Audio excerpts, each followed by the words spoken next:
Okay, so this is section 7.7.2. We are still talking about higher degree polynomials. All right, there's a lot going on this slide, and not all of it is stuff that you're going to be required to do. So just make sure you're paying attention. My advice to you here in class is don't write this down.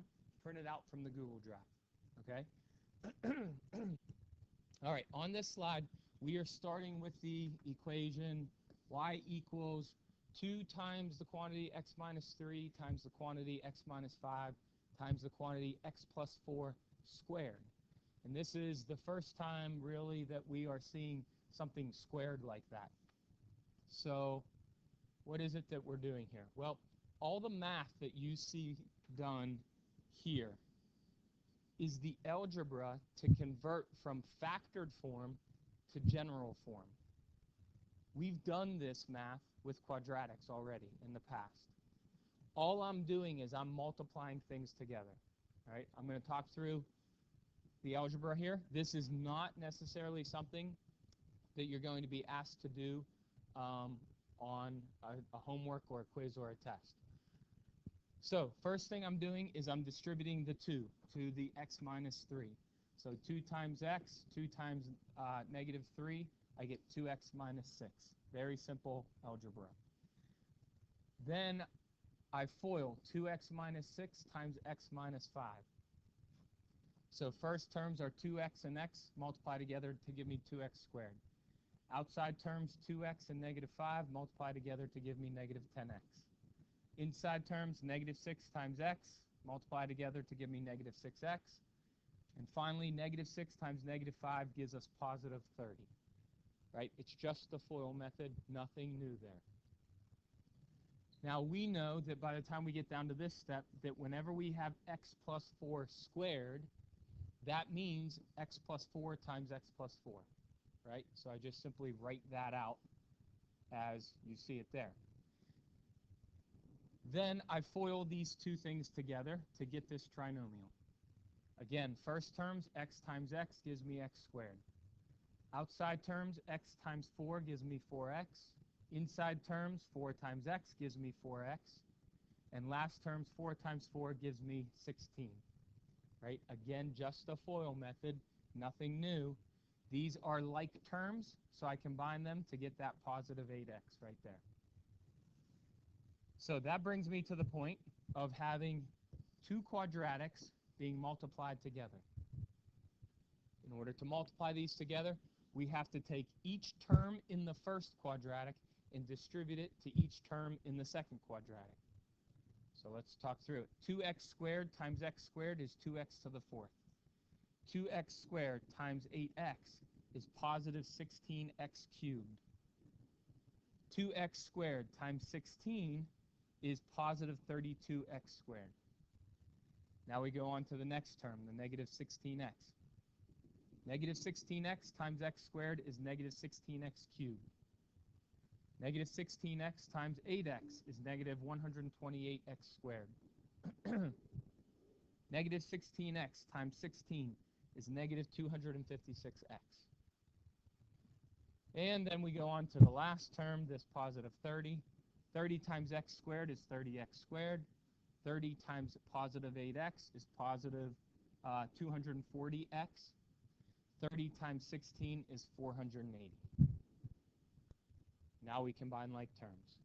This is the only term that is x to the fourth, so we keep it. We have an x cubed here. We have an x cubed here. You can see those are going to cancel each other out. We have an x squared here, here, and here. Those three combine to give us this negative 66x squared. Then we have an x term here and an x term here. Those combine to give us negative 16x. And finally, we have our single constant all by itself, so we keep it. Okay? Again, all we did was convert from factored form to general form. And the reason that I'm showing you this is because we can very clearly see that this is a fourth degree polynomial because the highest exponent is a 4. This is something that we've talked about. This should be very clear to us. Now let me make the point that I want to make. When we look at this original equation in factored form, we see 3 factors. We see x minus 3, x minus 5, and x plus 4. When we look at the graph, we see 3 factors. Right there, and right there. However, it's a fourth degree polynomial. So what this example is doing is it is validating what we talked about yesterday, that a polynomial can have up to the number of x-intercepts of the degree of the polynomial. So a fourth degree polynomial, like this example, could have up to 4 x-intercepts. But this is the first example that you've seen where it has less than 4. It actually has 3. Now let's talk about these x-intercepts because there are some characteristics now that we need to learn. Down below here it says this is a fourth degree polynomial, but it has only 3 x-intercepts. The root where x equals negative 4, this one right here, is called a double root because the factor x plus 4 occurs twice.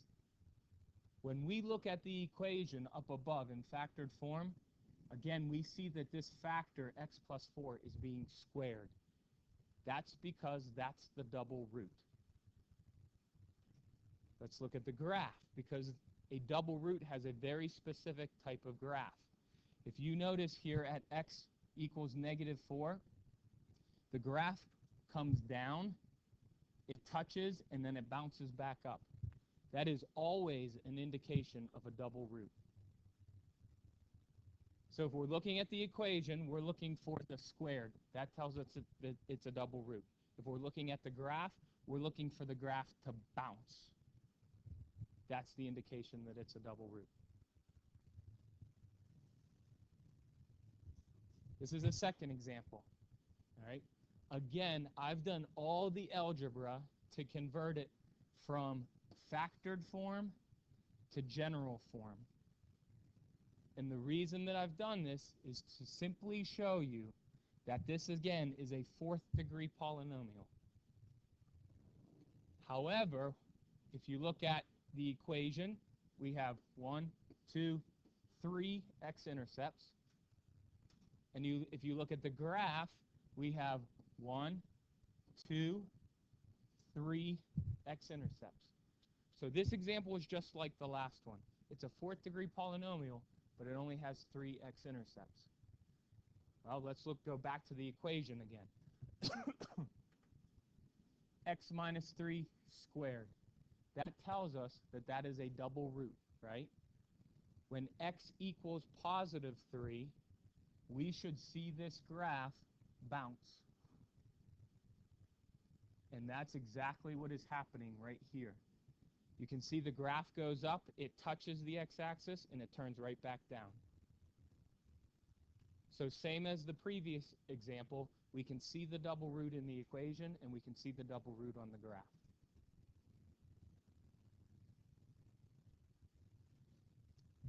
Next example. This one's a little bit different now. If you look at the equation, we have 1, 2, 3 x-intercepts. If you look at the graph, we have 1, 2, 3 x-intercepts. Well, the last two examples where there are 3 x-intercepts, I was actually showing you a fourth degree polynomial. Now I'm showing you a fifth degree polynomial. I've done all the algebra, again, to convert from factored form to general form. And you can see down here, the highest exponent is a 5. So this is a fifth degree polynomial, but it only has 3 x-intercepts. Well, let's take a look at these x-intercepts, because there is something special about them. When x equals positive 3, 1, 2, 3, right there, the graph just straight crosses over the x-axis. Nothing special about it.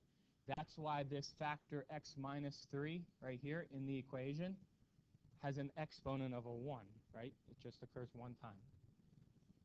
When x equals positive 5, right here, again, the graph just straight crosses over the x-axis. And so in the equation right here where x minus 5, that exponent right there is a 1. Nothing special. But over here when x equals negative 4, look what is happening to the graph. It's not straight crossing over the x-axis, and it's not bouncing either. It's crossing the x-axis in this curved form, right? Yeah, well, let's look at the equation up here. X plus 4 cubed. This is what we call a triple root. This is a 5th degree polynomial, so we know that it can have up to 5 roots. When you look at the graph, it only crosses the x-axis at 3 spots. But because there's a triple root at x equals negative 4, you can actually think of this as 1, 2, 3, 4, 5, 5th degree polynomial. So now what you know you have to look out for is if the graph just straight crosses the x-axis, then that's a single root. If it bounces, that's a double root. If it crosses in this curved form like we're seeing here, that's a triple root. Okay, these are things that you now need to be aware of when you look at a graph and when you look at the equation. All right, last example. The algebra was taking way too long to convert this from factored form to general form. But it doesn't matter because we now know some things from the previous examples. Let's start by looking at the graph.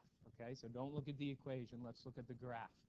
Right here, the graph crosses the x-axis, but it crosses it in that curved pattern, right? We now know that that is a triple root. This value right here is negative 4. So it would be the factor x plus 4 cubed, which we see right here in the equation. Let's look at the next x-intercept. Right there. Well, right there, the graph just straight crosses over the x-axis. It's not curving, it's not bouncing, it's just straight crossing over. So that's going to be a single root. So that value is 3, so that's going to be x minus 3 raised to a power of 1, right? And let's look at the third one, right here. Well, that's a bounce. And we now know that a bounce is a double root. Now that value is 1, 2, 3, 4, 5, so that's going to be x minus 5 squared, just like you see there. So what we're doing is we are progressing our understanding of what a graph can show us in order to write the equation, or vice versa, what the equation can show us and what is happening with the graph. If you just had this equation right here, you would know right away that this was actually a 6th degree polynomial. How would you know this? Because 3 plus 2 plus 1 equals 6. 6th degree polynomial. How many x-intercepts does this 6th degree polynomial have? 3. And you should be able to tell all of that just by looking at the equation or by looking at the graph.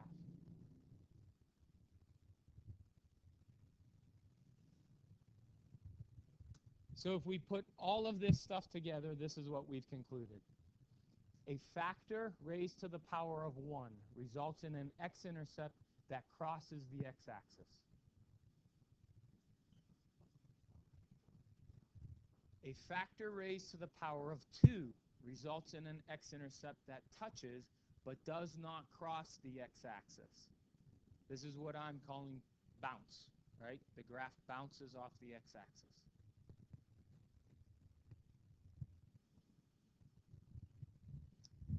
A factor raised to the power of 3 results in an x-intercept that crosses the x-axis in a curved fashion.